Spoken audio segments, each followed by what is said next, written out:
Hello दोस्तों, Krishna education YouTube channel पर आप सभी का स्वागत है। आज हम सीख रहे हैं अनुपात के सवाल। तो हमारे चैनल को लाइक, सब्सक्राइब और शेयर जरूर कीजिए। अभी हम आसान सवाल कर रहे हैं, धीरे धीरे हम बड़े सवालों की ओर जाएंगे। अभी जिस किसी का बेसिक कमजोर है, जो पहली बार पढ़ रहा है, उसके लिए हम आसान सवाल कर रहे हैं। तो आप लगातार हमारे साथ सीखते रहे। मैथ बहुत ही आसान भाषा में सिखा रहा हूँ, तो आपको बेसिक लेवल से एडवांस लेवल तक जरूर सिखाया जाएगा। तो अगर आपको आराम से सीखना है, लगा दो आग पानी में, लगा दो आग पानी में, जवानी उसे कहते हैं, छीन लो सिलेक्शन कहानी उसे कहते हैं। क्योंकि सिलेक्शन आसान नहीं होता चुनना, उसके लिए आपको मेहनत करनी पड़ेगी, रात दिन जगना पड़ेगा। तो आपको लगातार मेहनत करना है, और यदि आप मेहनत करोगे, करना चाहते हो, तो इस चैनल पे जरूर रहिए। आपको आराम से यहाँ पर मैं मैथ सिखा दूंगा, और मैथ बेसिक से एडवांस तक सिखाऊंगा, ये मेरा वादा है। आप किसी भी जॉब के अंदर जाए तो आप ये ध्यान रखना, किसी भी कॉम्पिटेटिव एग्जाम दे लेना, यहाँ से सवाल आएगा मतलब आएगा। मैं आपको बहुत आसान से बेसिक से एडवांस तक पढ़ा रहा हूँ। ऐसा मतलब नहीं है कि सिर्फ पढ़ा दिया और आप बोल रहे हो कि वैसे वो नहीं है। बहुत ही मैं आपको आसान से बेसिक से लेकर एडवांस तक पढ़ाऊंगा, आप आराम से सीख सकेंगे। तो आप देख के मैं सिखाता हूँ। जैसे ये सवाल दिया हुआ है, यदि ए अनुपात बी 2:3 है तथा बी अनुपात सी बराबर 4:5 हो, तो ए बी सी, ए अनुपात बी अनुपात सी क्या होगा।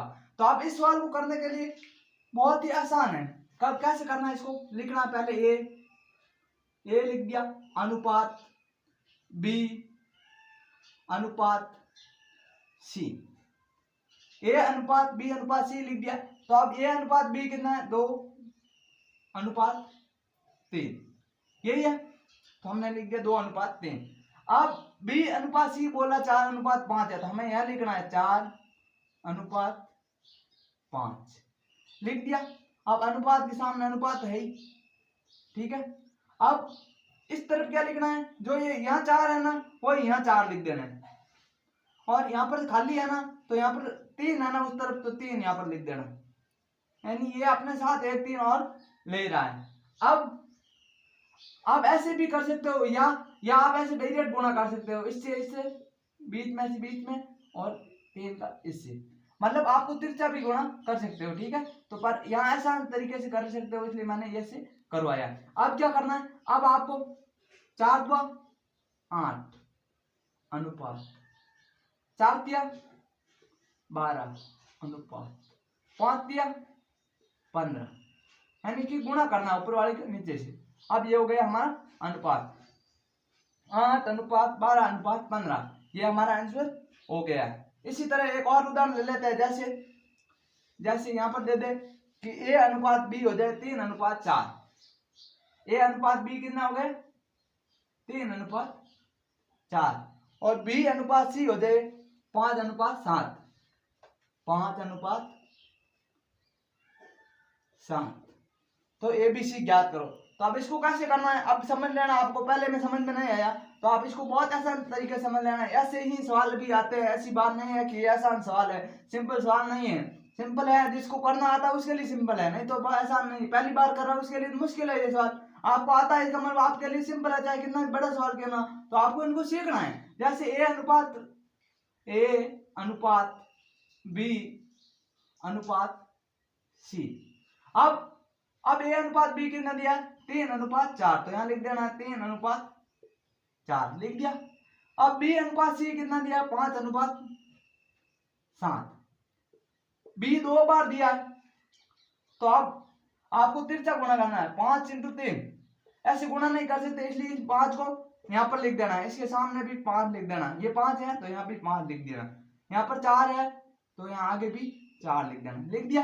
अब 5 दिया 15, 5 चौक 20, 7 चौक 28, 15:20:28 हमारा आंसर आ गया है। अब बहुत ही आराम से कर सकते हैं ऐसे सवाल। तो आप इसी तरह यदि दूसरे तरीके से सवाल आ जाए, उसको कैसे करना मैं आपको बताता हूं। जैसे कोई सवाल आ जाए, तो आप दोस्तों ऐसे सवाल आ जाए कि यदि ए अनुपात बी बराबर 1/3 अनुपात 1/5 हो, तो इनका सरल अनुपात ज्ञात करो। तो अब कैसे करेंगे, तो अब भी बहुत ही आसान तरीका है। जैसे ए अनुपात बी लिख दिया। अब ए में कितना है, 1/3 अनुपात 1/5। अब अनुपात होता है वहां पर बराबर होता है, ये ध्यान रखना, जहां अनुपात होता है वहां पर बराबर होता है। बराबर में हमें पता है हम तिरछा गुणा कर सकते हैं।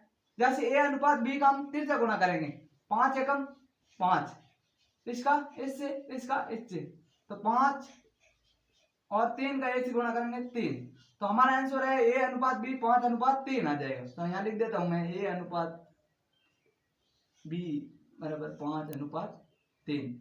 यही हमारा आंसर है कि a अनुपात b कितना हो गया, 5:3। यही हमारा आंसर है। इसी तरह एक अगला सवाल एक और है, जैसे यहां पर दे दे 4/3:3, 4:3:3:4।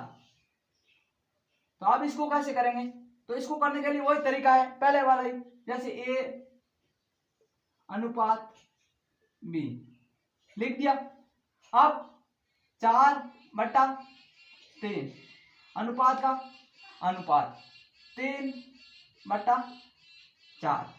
अब तिरछा गुणा 4 चौक, तिरछा गुणा 4 चौक 16 और 3 दिया 9, यानी 16:9। तो मैं यहां लिख सकता हूं a अनुपात b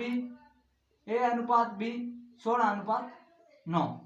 अब इसको कैसे किया एक बार और देख लेना आपको कि पहले मैंने a अनुपात b लिखा, 4/3 लिख दिया और 3/4 जो अनुपात है उसके सामने अनुपात लिख दिया। फिर हमने तिरछा गुणा किया, 4 चौक 16, 3 दिया 9, तो 16:9 हो गया। तो अब आप इसको आसान भाषा में समझ गए होंगे कि यदि बट्टा में दे तो भी हम कर सकते हैं और यदि सीधा दे तो भी कर सकते हैं। तो आज के लिए इतना ही, कल और इससे आगे सीखेंगे, क्योंकि मैं छोटे छोटा आराम से वीडियो बना रहा हूँ जिससे आप आसान भाषा में सीख सकते हो। और टाइम लगेगा मगर मैथ मजबूत हो जाएगी, ये वादा है।